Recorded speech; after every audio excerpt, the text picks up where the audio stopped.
Hello everyone, আসসালামু আলাইকুম। আশা করি সবাই অনেক ভালো আছেন। আমরাও আলহামদুলিল্লাহ ভালো আছি। কোরবানির ঈদের সময়ে আমরা ভালোই ছুটি পেয়েছিলাম এবং সেই ছুটিতে আমরা আমাদের বাড়িতে গিয়েছিলাম। ঈদের পরে আপনাদের ভাইয়া আমাকে তরমুজ ক্ষেত দেখানোর জন্য নিয়ে গিয়েছিল এবং এসব ক্ষেত খামার সবুজে ভরা চারপাশ দেখতে আমার খুবই ভালো লাগে। সামনে যে ভিডিওটি দেখতে পাচ্ছেন এটাকে বলে কোলা।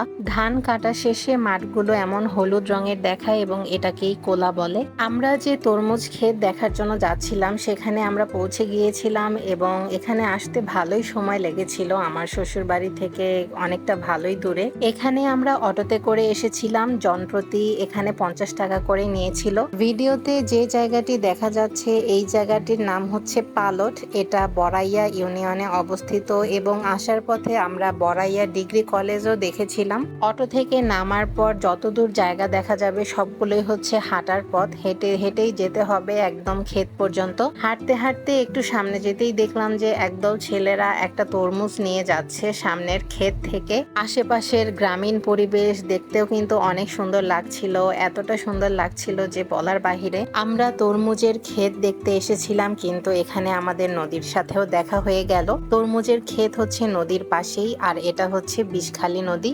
নদীর পাশে দাঁড়িয়ে থাকতে অনেক ভালো লাগছিল, অনেক সুন্দর মিষ্টি বাতাস বয়ে চলছিল। এখানে অনেকেই বাইক নিয়ে আসে যেহেতু অনেক দূর পথ হাঁটতে হয় এবং সবাই এখানে তরমুজ ক্ষেত দেখার জন্য আসে। আমরা তরমুজ ক্ষেতের কাছাকাছি চলে এসেছি কিন্তু এখানে আমাকে এই সাঁকোটা পার হতে হয়েছিল যা আমি ছোটবেলা থেকেই ভীষণ ভয় পাই। এই যে হচ্ছে সেই তরমুজ ক্ষেত যেটা আমরা দেখার জন্য এত দূর হেঁটে এসেছিলাম এবং এখানে ছোট ছোট বেবি তরমুজ দেখা যাচ্ছে। ক্ষেতের সাইডে হাঁটার মতো রাস্তা করে দেওয়া হয়েছে এবং সেখান থেকে আমরা হেঁটে হেঁটে চারপাশটা দেখছিলাম। আর যেহেতু তরমুজের ক্ষেতটা নদীর পাশে অবস্থিত তাই এখানে অনেক বাতাস ছিল যা অনেক ভালো লাগছিল।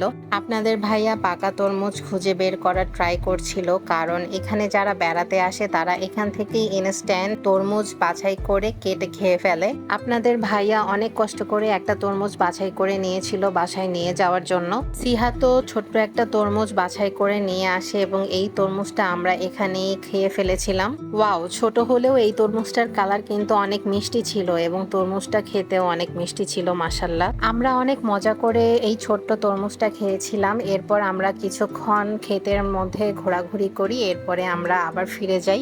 একদম সন্ধ্যা হয়ে গিয়েছিল এবং এই তরমুজটা আমরা বাড়িতে নিয়ে যাচ্ছিলাম। নদীর তীরের সুন্দর স্নিগ্ধ বাতাস এবং পাশের সুন্দর একটা তরমুজ ক্ষেত যেখানে গেলেই ফ্রেশ তরমুজ খেতে পারা যায় এমন একটা সুন্দর জায়গায় কবে বেড়াতে আসবেন? তরমুজের সিজনে চলে আসুন আমাদের গ্রাম আদাখোলায়, যেখান থেকে আপনাদেরকে নিয়ে যাব বড়াইয়া ইউনিয়নের পালট গ্রামের তরমুজ খেতে এবং পাশে থাকবে বিষখালী নদীর সুন্দর স্নিগ্ধ বাতাস।